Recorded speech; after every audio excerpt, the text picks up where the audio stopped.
اور اگر دنیا داری میں اپنے سے اوپر والوں کو دیکھنا شروع کریں گے، رب کعبہ کی قسم کھا کر کہتا ہوں کہ آپ کو پوری زندگی سکون نہیں مل سکتا ہے۔ یہاں سے آپ پوری لگا لے، پوری دنیا کے اندر آپ گھوم لے پھر لے اور آپ کی رویہ وہی رہے، اپنے سے اوپر والے دیکھنے کا رہے، سکون اگر آپ کو مل جائے تو پھر کہہ دیجئے گا سکون نہیں ملے گا، چین ہوں گے، بے پریشان نظر آتے رہیں گے، ہر وقت جو آپ کو دماغ میں یہ بھوت سوار رہے گا کہ میں کیسے آگے بڑھوں، میں کیسے 5 گاڑیاں کر لوں، میں کیسے 18 گاڑیاں کر لوں، میں کیسے ایک بلڈنگ کو چھوڑ کر کے فلاں بلڈنگ کا بنا لوں، اور اس کے چکر میں نہ آپ نماز پڑھ پائیں گے، نہ آپ مسجد میں آ سکیں گے، نہ آپ کچھ اور نیک کچھ بھی نہیں کر سکیں گے۔ ہر وقت یہی فکر رہے گا فلاں آدمی سے آگے بڑھنا ہے، فلاں آدمی سے آگے بڑھ کر کے آگے رہنا ہے، تو آپ پریشانی ہوں گے، آپ کو سکون نہیں ملے گا، نماز اور عبادت کی توفیق بھی نہیں ملے گی۔ اس لیے صلی اللہ علیہ وسلم نے فرمایا کہ دینداری میں اپنے سے اوپر والے کو، دنیا داری میں اپنے سے نیچے والے کو دیکھو تو تمہیں صبر آ جائے گا، تمہیں سکون مل جائے گا، تمہیں شکر کرنے کا جذبہ پیدا ہو جائے گا۔ الحمدللہ نحمده ونستعینه ونستغفره ونؤمن به ونتوکل علیہ ونعوذ باللہ من شرور انفسنا ومن سیئات اعمالنا من يهده الله فلا مضل له ومن يضلل فلا هادي له ونشهد أن لا إله إلا الله وحده لا شريك له ونشهد أن سيدنا وسندنا وحبيبنا ومولانا محمدا عبده ورسوله فأعوذ بالله من الشيطان الرجيم بسم الله الرحمن الرحيم وسارعوا إلى مغفرة من ربكم وجنة أرضها السماوات والأرض أعدت للمتقين اللهم صل على محمد وعلى آل محمد كما صليت على إبراهيم وعلى آل إبراهيم إنك حميد مجيد اللهم بارك على محمد وعلى آل محمد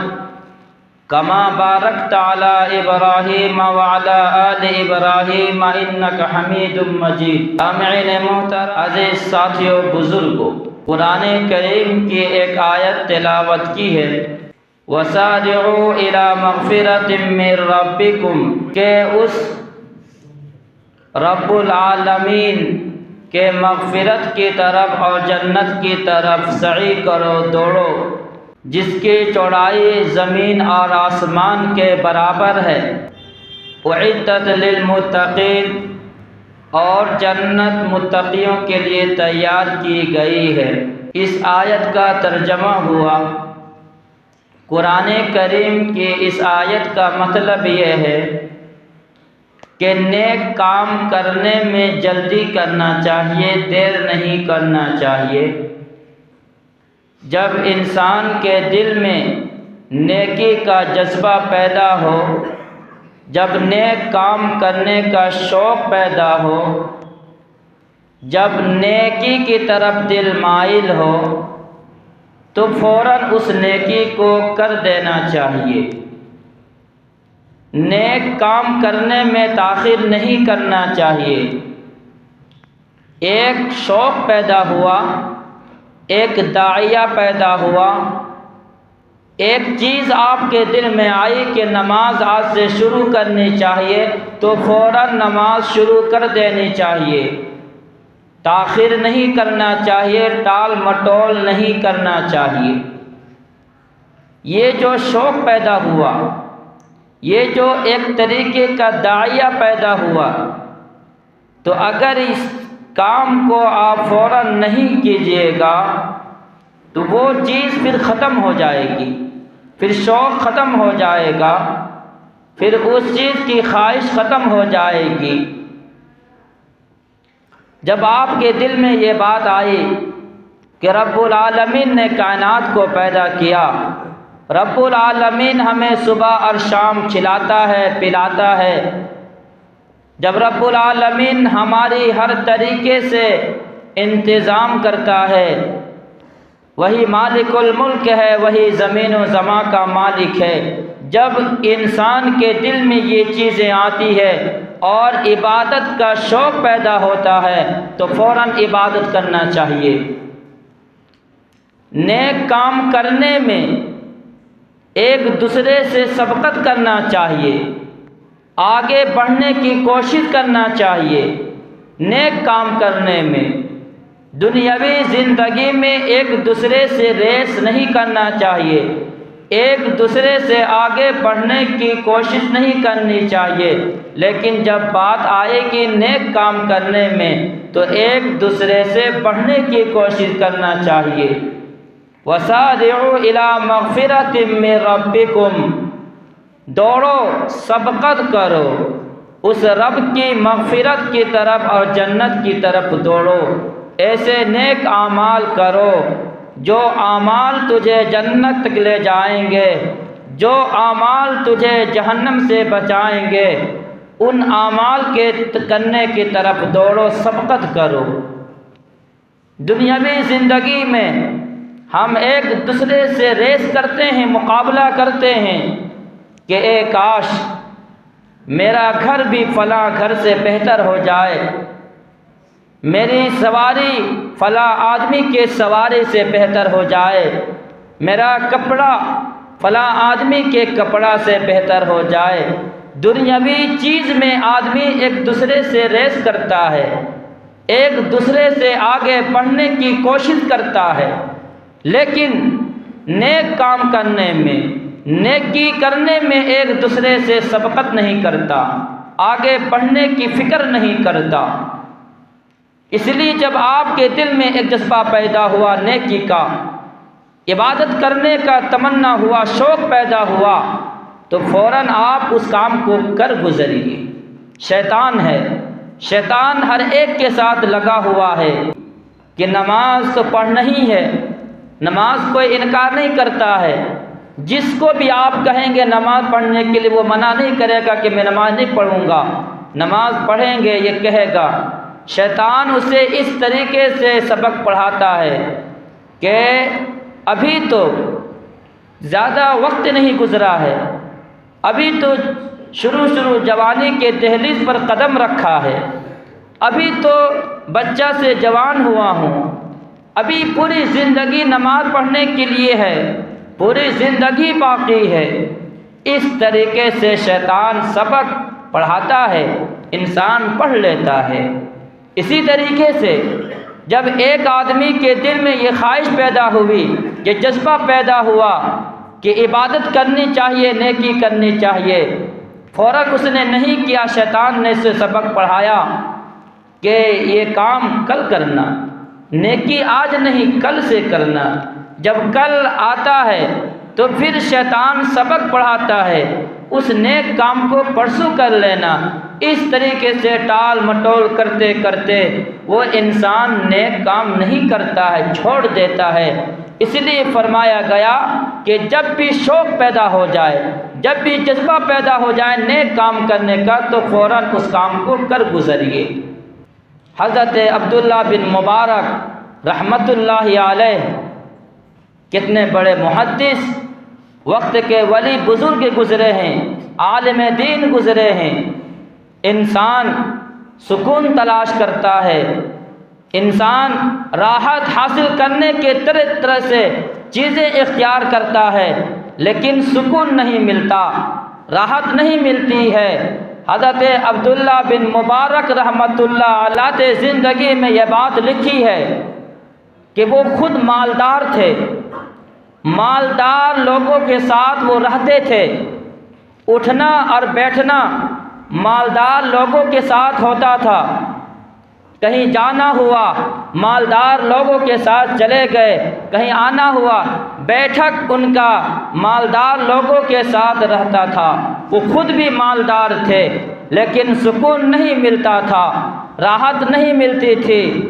چاہ کر کے بھی اسے سکون میسر نہیں ہوتا تھا۔ کیوں؟ اس لیے کہ حضرت عبداللہ بن مبارک رحمۃ اللہ علیہ کہتے ہیں کہ جہاں بھی میں جاتا تھا میری نگاہ دوسرے انسان پر رہتی تھی کہ فلاں انسان کا گھر اچھا ہے، فلاں انسان کی سواری مجھ سے اچھی ہے، فلاں انسان کا کپڑا مجھ سے اچھا ہے، فلاں انسان کا کھانے پینے کی چیزیں مجھ سے اچھا ہے۔ جہاں بھی جاتا تھا یہی دوسرے کے بارے میں غور فکر کرتا تھا، سکون نہیں، ہر وقت بے چینی رہتی تھی، ہر وقت پریشان رہتا تھا، ہر جگہ سکون تلاش کیا لیکن سکون نہیں ملا۔ لیکن جب میں نے مالداروں کو چھوڑا اور مالدار لوگوں سے کمتر درجے کے لوگوں کے ساتھ میں نے رہنا شروع کر دیا، اوڑھنا اور بچھونا ان لوگوں کے ساتھ کر دیا،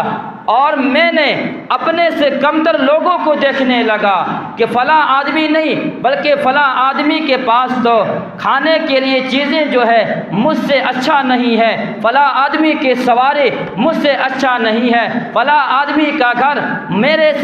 گھر سے اچھا نہیں ہے، فلاں آدمی کا بیٹھک میرے گھر کے بیٹھک سے اچھا نہیں ہے۔ میں نے اپنے سے نیچے والے لوگوں کو دیکھنے شروع کر دیا، دیکھنے لگا تو مجھے تسلی مل گئی، مجھے سکون مل گیا، مجھے راحت مل گئی۔ میں جس سکون کو تلاش کر رہا تھا، جس راحت کو میں تلاش کرنے کے لیے در در کے ٹھوکریں کھا رہا تھا، مجھے سکون ملا ہے۔ کب ملا ہے؟ جب میں نے اپنے سے نیچے والوں کو دیکھنا شروع کر دیا۔ دنیاوی زندگی میں اپنے سے نیچے والے کو دیکھو اور ان کی صحبت اختیار کرو، اور دینداری میں، دین کی چیزوں میں اپنے سے اوپر والوں کو دیکھو۔ یہ حدیث پاک ہے، سید الاولین والآخرین کی یہ حدیث ہے۔ آپ نے ارشاد فرمایا کہ دنیا داری میں اپنے سے نیچے والے کو دیکھو اور دینداری میں اپنے سے اوپر والے کو دیکھو تو تمہیں صبر آ جائے گا، تمہیں شکر کرنے کا جذبہ پیدا ہو جائے گا۔ حضور پاک صلی اللہ علیہ وسلم رونق کائنات، خلاصہ کائنات، دبدبہ کائنات، طبیب کائنات، امام الانبیاء، مکین گنبد خضرا، سید الاولین سید الآخرین، جناب محمد رسول اللہ صلی اللہ علیہ وسلم نے ارشاد فرمایا، حضور فرماتے ہیں کہ اپنے سے اوپر والے کو دیکھو، اس انداز سے دیکھنا ہے۔ فلاں آدمی 5 وقتہ نماز پڑھ رہا ہے، میں تو ایک وقت کبھی نماز نہیں پڑھ رہا ہے۔ فلاں آدمی تہجد بھی پڑھتا ہے، مجھ سے تہجد کی نماز زندگی میں کبھی نہیں پڑھ رہا ہوں۔ فلاں آدمی اوابین کی بھی نماز کو نہیں چھوڑتا ہے، پڑھتا ہے، میں تو اوابین کی نماز جانتا ہی نہیں ہوں۔ فلاں آدمی نیک کام میں آگے آگے رہتا ہے، میں تو بہت پیچھے ہوں۔ فلاں آدمی اذان ہوتے ہی مسجد پہنچ جاتا ہے، میں تو مسجد نہیں پہنچ پاتا ہوں۔ میں تو جب مؤذن کی اذان پر نہانا شروع کرتا ہوں میں کہاں کھڑا ہوں۔ فلاں آدمی جو ہے جب بھی صدقہ خیرات کی باری آتی ہے وہ بڑھ چڑھ کر کے تعاون کرتا ہے، دیتا ہے، اور میرے جیب سے 1 روپیہ نہیں نکلتا ہے۔ فلاں آدمی جمعہ کے دن جمعہ کے چندہ میں 100 روپیہ دے دیتا ہے، 500 روپیہ دے دیتا ہے، 50 روپیہ دے دیتا ہے، لیکن میں تو 5 روپیہ بھی میں نہیں دے پاتا ہوں۔ نیک کام میں اپنے سے اوپر والے کو دیکھنا چاہیے تو پھر آپ کو نیک کام کرنے کا شوق پیدا ہوگا، جذبہ پیدا ہوگا۔ اور اگر دینداری میں اپنے سے نیچے والے کو دیکھیں گے تو پھر آپ اس سے بھی بدتر یا اس سے بھی کمتر نظر آئیں گے کہ فلاں ہم تو نماز بھی پڑھتے ہیں، فلاں آدمی تو نماز بھی نہیں پڑھتا ہے، ہم تو صدقہ خیرات بھی کرتے ہیں، فلاں آدمی نہیں کرتا ہے۔ تو اس طریقے سے نہیں چلے گا۔ دینداری میں اپنے سے اوپر والے کو دیکھیں گے تو پھر آپ کو نیک کام کرنے کا جذبہ پیدا ہوگا۔ اور دنیا داری میں فرمایا آقائے نامدار مکین گنبد خضرا محمد عربی صلی اللہ علیہ وسلم نے کہ دنیا داری میں اپنے سے نیچے والے کو دیکھو تو تجھے تسلی مل جائے گی، تمہیں صبر آ جائے گا، تم اللہ کا شکر ادا کرو گے کہ اللہ کا شکر ہے کہ میرے پاس رہنے کے لیے مکان تو ہے، میرے پاس سر چھپانے کے لیے رب نے مکان تو دیا ہے، چھت تو دی ہے، میرے اللہ نے میرے کھانے کے لیے طرح طرح کی چیزیں مہیا تو کی ہے، فلاں آدمی کے پاس سر چھپانے کے لیے گھر نہیں ہے، سر چھپانے کے لیے مکان نہیں ہے، رہنے کے لیے مکان کا انتظام نہیں ہے، میں تو اس سے تو ذرا اچھا ہے، مجھے اللہ نے اس سے تو بڑھیا بنایا ہے۔ اور پھر اسی طریقے سے کہ میرے پاس سواری تو ہے، فلاں آدمی کے پاس سواری بھی نہیں ہے، گاڑی بھی نہیں ہے، تو اس سے انسان کو صبر آئے گا، تسلی ملے گی، سکون ملے گا۔ اور اگر دنیا داری میں اپنے سے اوپر والوں کو دیکھنا شروع کریں گے، رب کعبہ کی قسم کھا کر کہتا ہوں کہ آپ کو پوری زندگی سکون نہیں مل سکتا ہے۔ یہاں سے آپ پوری دنیا کا چکر لگا لے، پوری دنیا کے اندر آپ گھوم لے، پھر لے، اور آپ کی رویہ وہی رہے، اپنے سے اوپر والے دیکھنے کا رہے، سکون اگر آپ کو مل جائے تو پھر کہہ دیجئے گا سکون نہیں ملے گا، بے چین ہوں گے، بے چینی آپ کو ہر وقت کیا نظر آتے رہے گی، ہر وقت پریشان نظر آتے رہیں گے، ہر وقت جو آپ کو دماغ میں یہ بھوت سوار رہے گا کہ میں کیسے آگے بڑھوں، میں کیسے 5 گاڑیاں کر لوں، میں کیسے 18 گاڑیاں کر لوں، میں کیسے ایک بلڈنگ کو چھوڑ کر کے فلاں بلڈنگ کا بنا لوں، اور اس کے چکر میں نہ آپ نماز پڑھ پائیں گے، نہ آپ مسجد میں آ سکیں گے، نہ آپ کچھ اور نیک کام کر سکیں گے، کچھ بھی نہیں کر سکیں گے، ہر وقت یہی فکر رہے گا فلاں آدمی سے آگے بڑھنا ہے، فلاں آدمی سے آگے بڑھ کر کے آگے رہنا ہے، تو آپ پریشانی ہوں گے، آپ کو سکون نہیں ملے گا، نماز اور عبادت کی توفیق بھی نہیں ملے گی۔ اس لیے صلی اللہ علیہ وسلم نے فرمایا کہ دینداری میں اپنے سے اوپر والے کو، دنیا داری میں اپنے سے نیچے والے کو دیکھو تو تمہیں صبر آ جائے گا، تمہیں سکون مل جائے گا، تمہیں شکر کرنے کا جذبہ پیدا ہو جائے گا۔ یہ چھوٹی سی حدیث ہے، لیکن اس حدیث کے اندر اگر آپ غور کریں، پورا معاشرے کا برائی، پورا سماج کا جو خرافات ہے اس حدیث سے پاک کے اندر آ جاتا ہے۔ کتنے لوگ ہیں کہ ہر وقت بے چینی ہے، ہر وقت پریشان نظر آتا ہے، نیک کام کرنا ہے یا نہیں کرنا ہے، شوق نہیں، جذبہ نہیں، لیکن ہاں کس طریقے سے فلاں سے آگے بڑھنا ہے، نیک کام کرنا، نیکی کی طرف دل کو مائل کرنا، اپنے آپ کو خدا رسول کے احکامات پر چلانا، یہ ضروری ہے۔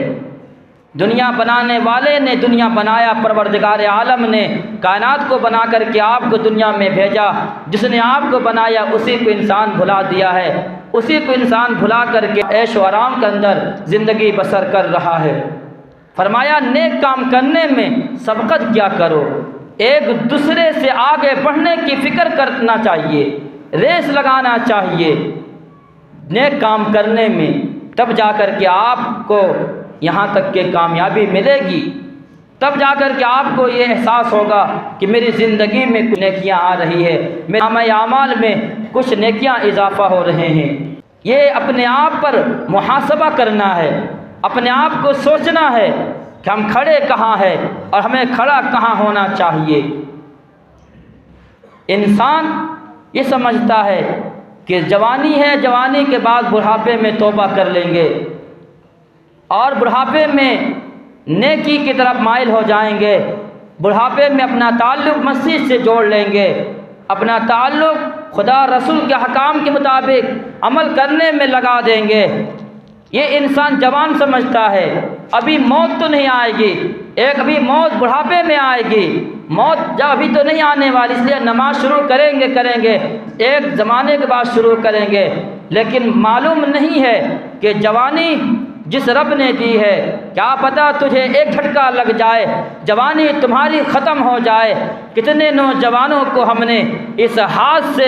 دفن کیا ہے، کتنے نوجوانوں کو ہم نے اس پر سوار کر کے قبرستان تک لے گئے ہیں، کتنے نوجوانوں کے نماز جنازہ پڑھا دیا گیا ہے، کتنے نوجوانوں وہ بھی مرنا نہیں چاہتے تھے، لیکن رب العالمین نے ارشاد فرمایا، ملک الموت کو بھیجا، اس کی روح نکالی گئی اور اسے قبرستان پر سلا دیا گیا۔ اس لیے نوجوان یہ سمجھے کہ میری موت نہیں آئے گی،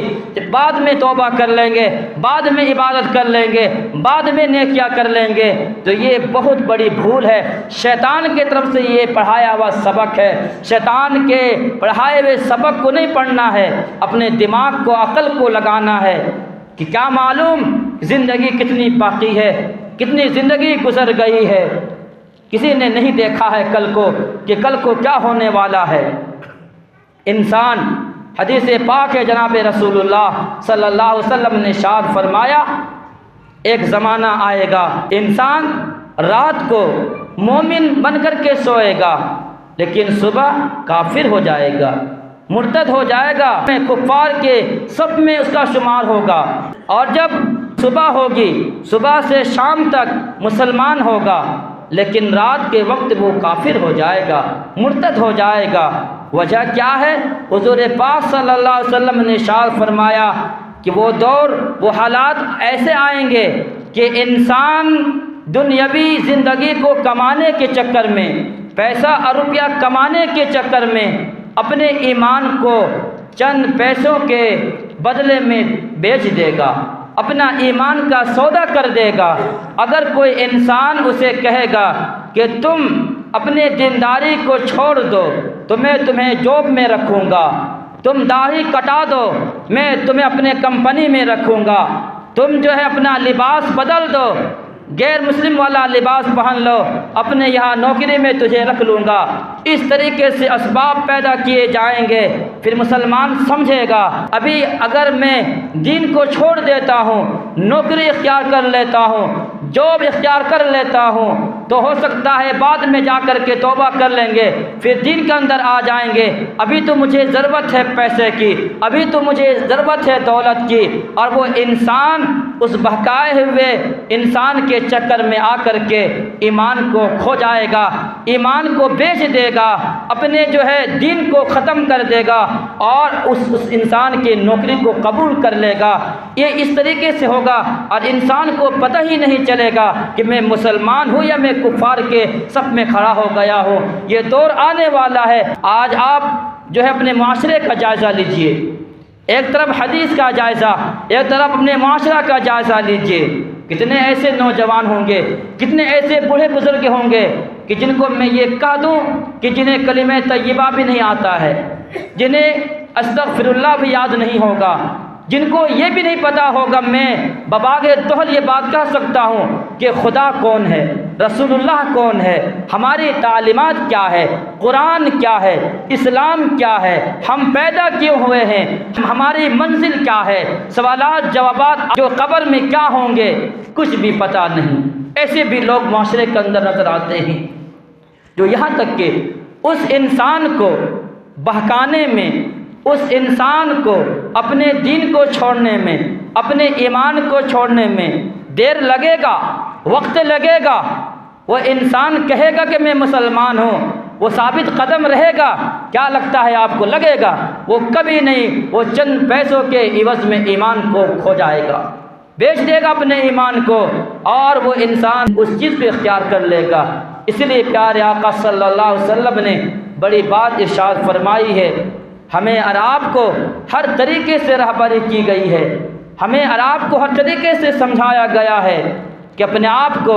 صحت ملی ہے، صحت کو بیماری سے پہلے غنیمت سمجھ لو۔ ابھی صحت ہے، پروردگار عالم نے ہر چیز ٹھیک ابھی کیا دکھائی دے رہی ہے، آنکھیں کام ٹھیک کر رہی ہے، پاؤں ٹھیک کام کر رہے ہیں، ہمارے ہاتھ ٹھیک کام کر رہا ہے، زبان ٹھیک کام کر رہی ہے، ساری چیزیں ٹھیک ہے، عبادت کر لو، غنیمت سمجھو صحت کو، ورنہ اگر مرض آ جائے، بیماری آ جائے تو پھر چاہ کر کے بھی تم مسجد نہیں آ پاؤ گے، چاہ کر کے بھی تم نماز پڑھنا چاہو گے، نماز نہیں پڑھ پاؤ گے۔ چاہ کر کے بھی تم رکوع کرنا چاہو گے، جھکنا چاہو گے، لیکن جھک نہیں پاؤ گے۔ چاہ کر کے بھی سجدہ کرنا چاہو گے، ایک سجدے سے تمہیں محروم کر دیا جائے گا۔ ایک سجدے کے لیے تڑپو گے، ایک سجدہ کے لیے ترسو گے، ایک کاش کہ میں کب صحت مند ہو جاؤں، کب بیماری چھوٹ جائے، کب مجھے پھر دوبارہ زندگی مل جائے کہ میں بھی سجدہ کر لوں۔ لیکن رب اسی بیماری میں تمہیں اگر موت دے دے، اسی بیماری میں روح نکال لی جائے، اسی بیماری میں تجھے ہلاک و برباد کر دیا جائے، اسی بیماری میں ڈاکٹر تمہیں جواب دے دے، اسی بیماری میں تمہیں یہ کہہ دے چند دن کا مہمان ہے، لے جاؤ کہیں اور لے جاؤ، یہاں یہ اب بچنا اس کے لیے مشکل ہے، کیا پھر سے سجدہ کر پائیں گے؟ پھر سجدہ کرنے کے لیے چاہیں گے، سجدہ آپ سے ہو سکے گا؟ نماز پڑھ سکیں گے؟ بالکل نہیں پڑھ پائیں گے۔ تو رب نے صحت دی ہے، صحت کی حفاظت کیجئے، صحت کو اللہ رب العالمین کے احکام کے اوپر گزاریے، رب کی دی ہوئی نعمت کی قدر کیجئے، اس کی توہین نہ کیا کیجئے۔ اپنے صحت کو سمجھیے، صحت کتنی بڑی نعمت ہے، اس کا اندازہ آپ کو ابھی نہیں ہوگا، جب بیمار ہوں گے تب معلوم ہوگا، تب آپ کو اندازہ ہوگا کہ صحت کتنی بڑی نعمت ہے۔ جوانی کو بڑھاپے سے پہلے غنیمت سمجھو، جوانی ملی ہے اس کی انسان کو سمجھنا چاہیے، غنیمت سمجھنا چاہیے۔ یہ جوانی ختم ہو گئی، بڑھاپے کی عمر میں آ جائیں گے، بڑھاپے کی عبادت آپ خود بہتر سمجھ سکتے ہیں۔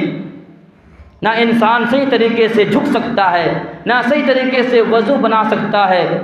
وضو بنا لیا تو طرح طرح کی بیماریاں ساتھ ہے، وضو باقی نہیں رہتا ہے، وضو ختم ہو جاتا ہے، اور اگر کسی طریقے سے یعنی مشکل انسان عبادت کر سکتا ہے، لیکن وہی ابھی جوانی ہے، ہر چیز انسان کر سکتا ہے، پھر انسان اپنے آپ کو بڑا سمجھتا ہے، اتراتا پھرتا ہے۔ اس لیے نہیں، نیک کام کرنے میں ایک دوسرے سے سبقت کرنا چاہیے۔ ہمارے اور آپ کے دل میں ایک چیز آ گئی ہے، وہ جس کو آپ بہتر طریقے سے سمجھ سکتے ہیں، ہٹ دھرمی، بات نہ ماننے والی چیز۔ کوئی انسان کتنا بھی کہہ دے، سخت الفاظ تو ایسے میں نہیں کہتا ہوں، لیکن اتنی بات تو کہتا ہی ہوں کہ کم سے کم اپنے دل کو نرم کرنا چاہیے، بات ماننے کی جذبہ بھی انسانوں کو ہونا چاہیے۔ ہم مسلمان ہیں، ہمارا تعلق خدا اور رسول کے فرمان کے مطابق ہے۔ کتنے بار میں نے کہا، ہر بار میں نے کہا، وقت بھی دیتا ہوں، لیکن کیا کیا جائے، مجبوری ہے، پتہ نہیں ہوگا یا انہیں پتہ ہو کر کے بھی وہی کام کریں گے۔ اس لیے جو ہے کہا جاتا ہے اپنے آپ کو دیکھو، سمجھو، قرآن و حدیث کو پڑھنا چاہیے۔ ایجوکیشن اس لیے کہا جاتا ہے، نہ دینی تعلیم ہے نہ دنیاوی تعلیم ہے۔ اگر دینی تعلیم نہیں، دنیاوی تعلیم بھی اگر انسان اعلیٰ درجے کا حاصل کر لے گا، بولنے کا انداز الگ ہوگا، رہنے کا انداز الگ ہوگا، پہننے اور اوڑھنے بچھونے کا انداز اس کا اچھا ہوگا، بات کرنے کا انداز اچھا ہوگا۔ لیکن وہی اگر انسان ایجوکیشن سے محروم ہو، بالکل ایک دن اسکول مدرسہ نہ گیا ہو، اس سے آپ بات کر لیجئے، اس سے آپ سمجھ لیجئے، آپ کو اندازہ ہو جائے گا۔ اس لیے جس اسلام کے اندر، جس شریعت کے اندر رب نے اقرا بسم ربک الذی، سب سے پہلی چیز جو تعلیم دی گئی ہے ایجوکیشن کے، سب سے پہلی چیز جو سمجھایا گیا ہے وہ پڑھنے کی ہے۔ مسلمانوں کو سمجھ نہیں آیا، غیروں کو سمجھ آ گیا کہ ایجوکیشن کتنی بڑی چیز ہے، علم حاصل کرنا کتنی بڑی چیز ہے۔ غیروں کو یہ بات سمجھ آ گئی ہے، غیر لوگ پڑھنے میں ماہر ہو چکے ہیں اور اعلیٰ درجے کا تعلیم حاصل کر رہے ہیں، لیکن مسلمانوں کی یہ چیز سمجھ میں نہیں آئی ہے۔ جب سمجھ میں نہیں آئی ہے تو پھر اپنی مرضی کے مطابق انسان کرتا ہے۔ اس لیے ہمیں اور آپ کو سرور دو عالم جناب رسول اللہ صلی اللہ علیہ وسلم کے فرمودات کے مطابق زندگی بسر کرنا ہے۔ میں نے کہا کہ پیسہ اور روپیے کے چکر میں اگر انسان ہر وقت رہے گا تو انسان کو کبھی سکون نہیں مل سکتا ہے۔ پیسہ اور روپیے سے ہر چیز حاصل نہیں کی جا سکتی ہے۔ انسان سمجھتا ہے کہ پیسہ اور روپیہ سے ہر چیز حاصل کر سکتے ہیں، ایسا نہیں ہے۔ ایک صاحب عمرے کے لیے تشریف لے جا رہے تھے، کہاں؟ عمرے کے لیے، مالدار آدمی تھا، کسی نے کہا عمرے کے لیے جا رہے ہیں، ذرا وہاں جانے کے بعد کھانے پینے کا انتظام کر لینا، رمضان المبارک کا مہینہ چل رہا تھا۔ کسی نے اسے نصیحت کی عمرے کے لیے جا رہے ہو تو جا کر کے کھانے پینے کا پہلے انتظام کر لینا۔ وہ مالدار تھا، متکبر تھا، چند پیسوں کا مالک ہو جاتا ہے انسان اپنے اوقات کو بھول جاتا ہے۔ اس نے کہا کہ کھانے پینے کے انتظام کرنے کی کیا ضرورت ہے، پیسہ دونوں جیب میں بھرا ہوا ہے، پیسوں کا تو میں مالک ہوں، میں یہ سب چیز نہیں کروں گا، وہاں جائیں گے تو ہر چیز مل جائے گی، پیسہ سے ہر چیز مل جاتی ہے۔ اس کا کہنا تھا، وہ گیا عمرہ کرنے کے لیے، رمضان المبارک کا مہینہ ہے، سحری کا وقت آیا، کھانے کے لیے گیا، دیکھ رہا ہے ہوٹل ہے، ساری چیزیں ہیں، کھانے کی موجود ہے، لیکن اتنی لمبی لائن لگی ہوئی ہے کہ اس کا وقت باری آتے آتے وہ کھانا بھی ختم ہو گیا، وقت بھی ختم ہو گیا، پیسہ جیب میں ہے لیکن سحری کے بغیر اس انسان نے روزہ رکھا۔ اسے سبق سمجھ میں آ گیا، پیسہ سے ہر چیز خریدی نہیں جا سکتی ہے، اس لیے یہ کہنا کہ پیسے سے ہر چیز خرید سکتے ہیں ایسا نہیں ہے۔